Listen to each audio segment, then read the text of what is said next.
Welcome to the Grass-fed Homestead.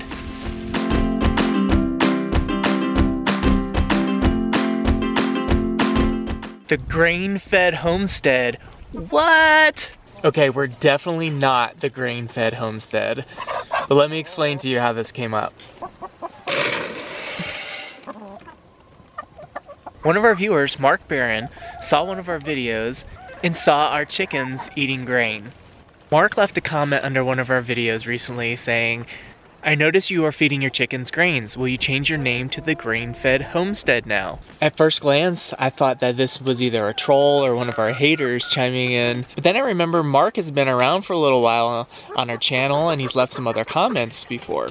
I responded to Mark by telling him that the name for our homestead is based on the diet that we give our sheep, as well as the philosophy that surrounds our personal diets. Mark confessed that he didn't know much about feeding sheep, but he did know that some people do feed them grains, so he asked why we believed in only doing grass and not giving them grains. I think in answering this question, it's best to start by making a distinction between chickens and ruminants. These guys all have crops. Do any of you ladies have a bulging crop that you can demonstrate for us? No. Looks like I need to collect some eggs.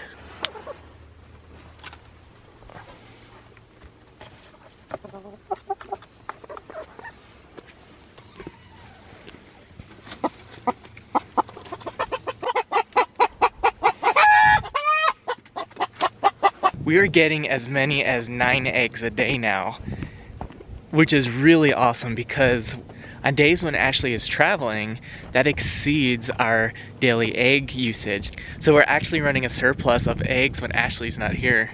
But I just collected 5, and I collected 3 others earlier this morning, so that brings us to 8. So we might be getting 1, who knows, maybe even 2 more. You got the egg basket for me, little buddy? Yes, but it looks heavy. Is it heavy? It's those goose eggs in there that are heavy. Miss Tess gave us some goose eggs. Look at those guys.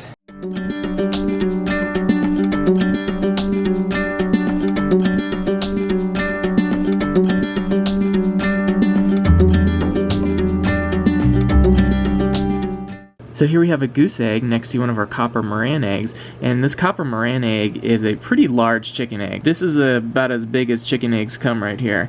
So, but just to give you scale next to this goose egg, this thing is a monster. And this is not the biggest goose egg of the 3 that we have. That one is the biggest goose egg. That one?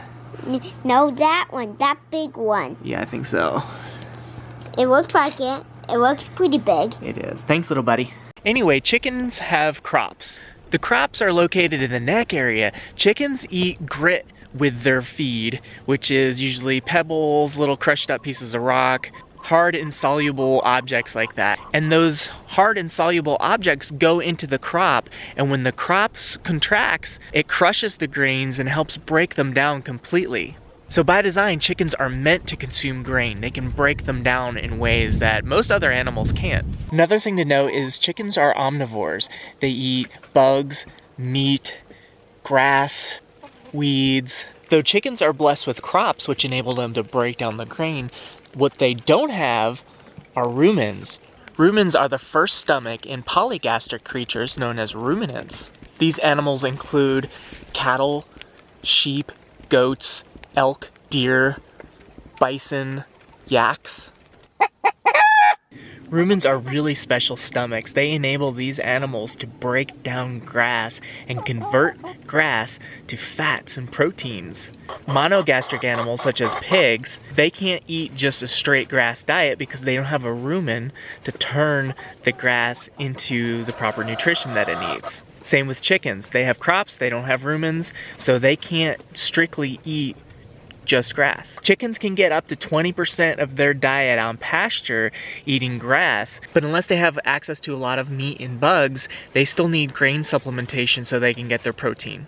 Like I just mentioned, sheep are ruminants.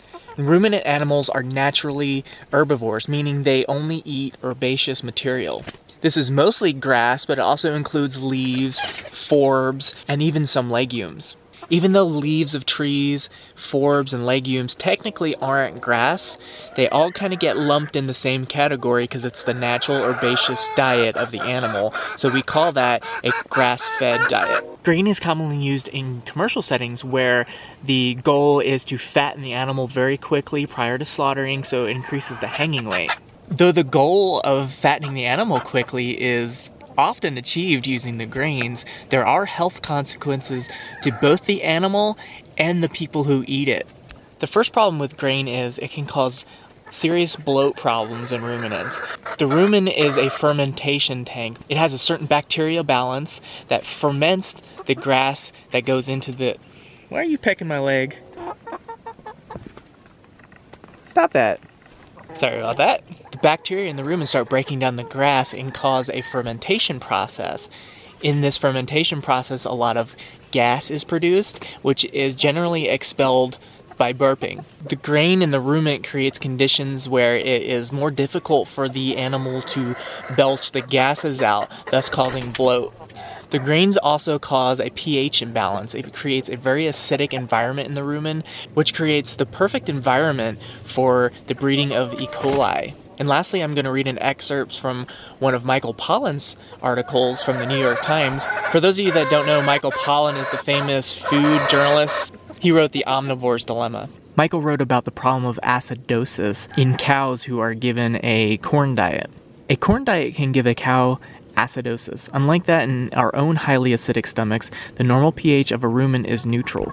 Corn makes it unnaturally acidic, however, causing a kind of bovine heartburn, which in some cases can kill the animal, but usually just makes it sick. Acidotic animals go off their feed, pant and salivate excessively, paw at their bellies, and eat dirt. The condition can lead to diarrhea, ulcers, bloat, liver disease, and a general weakening of the immune system that leaves the animal vulnerable to everything from pneumonia to feedlot polio. Those issues I described are more common with animals in feedlots where they're fed exclusively grains their last few months while they're finishing. The homesteader who casually supplement feeds their ruminant livestock with some grain is probably not going to have issues to the same degree as the problems described earlier.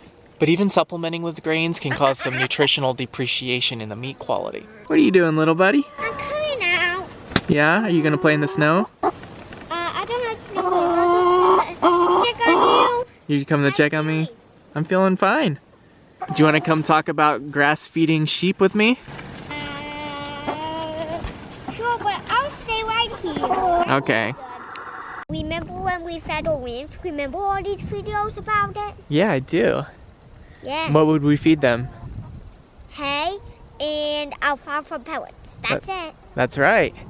And hay was grass hay, and the alfalfa is from a legume, right? Ooh. So those are the problems with grain feeding, but here are the benefits of grass feeding in addition to avoiding the problems of grain feeding. First up are the polyunsaturated fatty acids. These are your omega-3 and omega-6 fatty acids. Omega-6 fatty acids are found pretty evenly throughout grass-fed and grain-fed animals. We need omega-6 fatty acids in our diet, but we also need omega-3s. In grain-fed animals, omega-3s are really low. They're very deficient in omega-3s. Grass-fed animals have a much higher level of omega-3s. Now, in order for omega-3s and 6s to be healthy for you, they have to be in a certain ratio. They have to be in balance. In grain-fed animals with high omega-6 to the low omega-3 ratio, it's not a healthy combination for our bodies. However, with the elevated omega-3s with grass-fed animals, it brings the ratio in balance with each other to where it is a healthy, beneficial aspect to the food. Studies have shown that grass-fed animals have anywhere from 2 to 5 times the amount of omega-3s in them. Hey little buddy, it's starting to rain a little bit. Let's go inside. Yeah, let's go. Well, that's better. This is weird weather. This morning it was snowing. The last 2 days it was snowing. We've gotten probably 2 to 3 inches over the last 2.5 days. And then it just started raining. So looking at our back, you can see this weird contrast in the sky. It's in the distance, you can see this big storm cell where it's all dark, and then the bright snow on the ground. Kind of a neat look. Back to grass-fed ruminants. So the next health benefit deals with saturated fat. As you guys know, with animal meat comes saturated fat. There's 3 different types of saturated fat. There's stearic acid saturated fat, and then there's palmitic and myristic acid saturated fat. Stearic acid has been shown to not have any effect on blood cholesterol levels. However, the other 2 types of acid do cause an elevation in blood cholesterol levels. Grass-fed meat is high in stearic acid and by default means very low in the other 2 acids. This means meat from grass-fed animals has a negligible impact on cholesterol. Next up, conjugated linoleic acid, otherwise known as CLA. This stuff is super good for you. It's really good at preventing cancer. It's high in antioxidants. It's just all around good stuff. CLAs are generally only found in animal products such as meat and dairy. CLAs are 2 to 3 times more abundant in grass-fed animals versus grain-fed. Getting back to the pH level in the rumen, the grains lower that pH, causing the environment for E. coli to grow. But it also limits the animal's ability to produce the CLAs. They need the right rumen balance in order to produce CLAs. And lastly are carotenoids, or in this case, beta-carotene. Beta-carotene levels are much higher in grass-fed meat because it comes from the grass itself. This beta-carotene is a precursor to vitamin A, and it's passed on to us, the consumers. So all this really comes down to anatomy. The rumen versus the crop and the chicken. The crop can do grains, the rumen can do grass. Chickens are omnivores, ruminants are herbivores. We are the Grass-fed Homestead because we believe in honoring these natural systems, giving the animals their proper diets. Really the name is to make the distinction between our system versus the conventional system where the animals are fed grain. So it has nothing to do with the chickens eating grain because that's perfectly fine for them to do. It's all about the ruminants. I hope that clears everything up for you, Mark, and I really appreciate the inquiry.